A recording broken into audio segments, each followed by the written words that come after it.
What you're looking at here is the best BMW 5 Series ever made. This is of course the BMW E39, and would you have a look at that confidence in the front face of this car. So what we're gonna do, we're gonna of course talk about the design history, how this actually came to be, and then go into detail in the front, side and rear. And this specific 5 Series here is a facelifted 2003 model. I'm gonna let you know what exactly changed in the facelift as well. This specific E39 we're having a look at today is a 2003 530i, and this has 225 horsepower and 214 pound-feet of torque from a 3-liter inline 6 connected to a 5-speed automatic transmission. 0 to 60 in the 530i takes about 7.2 seconds, and the top speed is 155 miles per hour. Huge thanks to European Auto House for letting me review the E39 for you guys today. Go and check out their full inventory down below, or go to europeanautohouseco.com. The design development of the E39 started all the way back in 1989, and the designer that's credited for designing this, his name is Yoji Nagashima, and the design was locked by none other than Chris Bangle himself. He saw Nagashima's design of the 5 Series, the proposal, and he said, this is it. But the interesting thing is, if you think about Chris Bangle actually locking in this gorgeous, timeless design, in my opinion, by far the best 5 Series ever made. He was actually the one who designed the E60, which definitely had a much more controversial face with the Bangle button and the flame surfacing and all of that.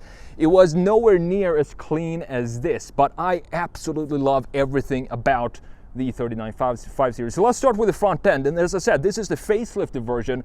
What you get with that is you get these rounded fog lights down at the bottom. You get a little lip down here that didn't exist on the pre-facelift, and the biggest change obviously happens here. So we have a clear indicator light with just a amber reflector light instead of having the entire lamp of the side here in the pre-facelift being the indicator. You also have these angel eyes that is typical for this BMW era. You can instantly recognize a BMW and see it at night when the angel eyes are on. I think it's such a cool feature. And you have a clear plastic covering the entire headlight. What makes this a special front end design for me is the graphic features. So have a look at the line for the kidneys going straight into the top line of the headlight.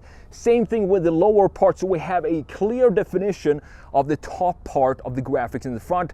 We have a proper bumper and we have a nice intake, just a simple strip of intake in the lower part with the fog lights in each corner. This is a face that when you walk up to this car, it tells you that it will get you from point A to point B, no matter the weather conditions or distances. This is a face that is confident enough that will definitely get you to where you need to go, and that's why I love the face of the E39 5 Series. Couple of design features in the side of the E39 5 Series. We have this super sharp shoulder line cutting into the door handles. I love these 17-inch optional wheels that we have, and on the facelift, these trim pieces came in body color instead of matte black, which I think looks a lot better. It kind of definitely modernizes the car in about, looks almost 10 years younger just by having those body colored.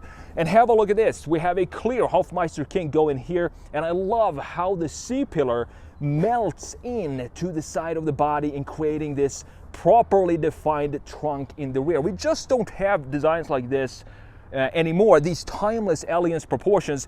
And look at the ratio between the body and the greenhouse. This is a ratio that it's about 60-40 or something like that. In height, we have 60 here, 40 here, creating a very timeless design as well. And look at the side mirrors. I thought these always looked like they were installed upside down, because we have the thicker part of the side mirror itself being at the top, and then it goes thinner as we go down, and usually it's a complete other way around. A pretty interesting detail. We still have some chrome trim around the windows, which I think is fine. It kind of adds to the elegance of the 5 Series. But overall, you definitely instantly recognize this as a 5 Series. And I don't know about you, but I think this side view, by far, in the front, side and rear, this is the best looking 5 Series. Coming around to the back end of the 5 Series, these facelifted taillights some of my favorite taillights ever made by BMW. I think they look fantastic.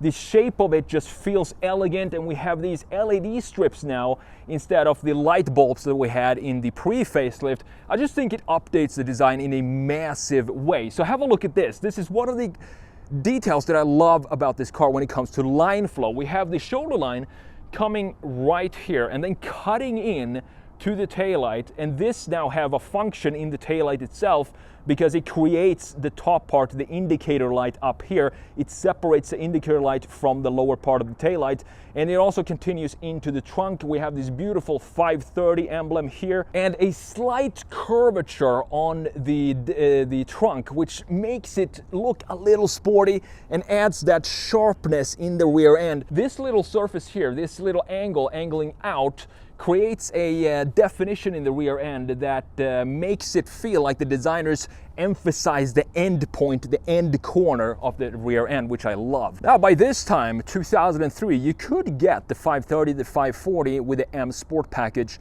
which added a lot of M5 styling to the design. But in the regular 530 here, we don't even have visible exhaust pipes. And I actually think it suits this car because the front end bumper is not aggressive, the side skirts is not aggressive either, so I don't think we should have anything aggressive in the rear end. But I do love that they offered the M Sport package, which gave the 5 Series a much more sportier look. We had the front end bumper of the M5 with this little extra wing cutting through it, and we have different wheels, 18-inch M wheels for the Sport package, and in the rear we have a cutout for the diffuser and the exhaust pipes on one side, which really made it stand out from the normal non-M Sport designs. You also got this little M5 lip that went all the way up here, a tiny little wing in the rear end, or lip spoiler, that I think also is details that you kind of have to know that are there because they're so small, otherwise you're not going to see it. Welcome inside the E39 5 Series. I feel like the styling, the elegance of the outside definitely carried over to the inside. I love that we have this big massive dash. Everything in here brings me back to my childhood. The graphics, the red backlit gauge clusters, all this console in the middle with all these buttons. Last but not least, the smell in here. I don't know if you have to experience it to know what smell I'm talking about, but it's this old German BMW smell that you kind of have to experience again to know what it is. But this car definitely has that. I don't know if that's something BMW intentionally put in their cars, but it's still there in pretty much every single BMW from this era. So let's fire it up real quick. Fires up super nicely and smooth, the inline 6 up front. So what do we have here? We have an ashtray in the middle that kind of comes up slowly as you open it. You have a little, the smallest storage compartment in a center console I've ever seen right there. Here we have some, looks like cup holders, pretty thin, not that sturdy, but they're still here. This was in the beginning of cup holder integration, specifically in European cars. Before this, they basically didn't have any cup holders, and we don't have any storage in the center armrest here, which is weird because what would you other use this whole piece for if not for compartment or storage? But you do get this little one here, which you can put maybe a set of keys in, and that's it. This is a new steering wheel design for the facelift as well. We didn't have this nice chamfer or line cutting into the steering wheel like we have here. As I said, this is not the M Sport steering wheel because that had a 3-spoke design, the same one that you have in the BMW M5, and I do prefer that one because it feels a lot sportier. This still feels very nice to hold. I love that we have the air vents visible, clearly visible. We're not trying to hide the air vents like we do in a lot of cars today. This is right here, and they also continue into the side of the door, so we don't have any vents next to the gauge cluster on either the passenger side or the driver's side. Instead, they continue into the door, which is pretty cool. We have the memory seats here, 1, 2, 3, and the adjustments for the windows and the side mirrors are on this door panel as well. It feels really good to be back in a proper old BMW like this. that when you don't have all these distractions and 100 different settings for the suspension. This is just, you get in, you enjoy the craftsmanship that we have in here, and you go for a drive. That was what BMW was going for back in the day, and all these buttons, they feel so nice. I don't know if you can hear the clicking from them, but they still feel like super high quality. Every single button works and all the lights works as well. Just perfectly executed interior, in my opinion. Jumping in to the back seat, and I'm behind my own driver position. I'm 6'1", and there is not a lot of legroom in here, but keep in mind that the 5 Series from the E39 up until today has grown significantly. I would say this is probably the same size as a current modern 3 Series or something like that. So it's totally understandable that you don't have the same space in the rear like you have in a modern 5 Series. But overall, I wouldn't mind sitting back here for a little bit, even if I have a 6'1" driver in front of me. It's not too uncomfortable, but you can't really lean back that much. All right, guys, setting off in the BMW 2003 530. So we have 225 horsepower. We have about 216 pound-feet of torque from a 3-liter inline 6. I do wish this was the manual, but we have the automatic today, which is totally fine. More of a comfortable cruiser.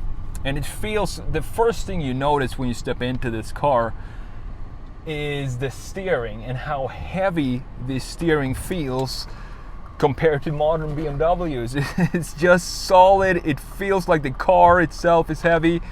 And this only has about 58,000 miles on it. And it's for sale right here at EuropeanAutohouse.com if you want to go and check it out. I'm going to link it down in the description. So as I said, the steering feels super solid, but everything in here feels solid. It's from 2003, this car. And imagine how well everything is held up in this interior. It's just incredible. Looking at the interior right here, it feels like it could be pretty much a brand new car. I don't see any faults in this interior at all. And it pulls for 225 horsepower. You know, for a 530 like this, it just feels like it's the right amount of power to have in this car. I don't know why. It feels almost more than 225 horsepower. Let's just go for a little bit.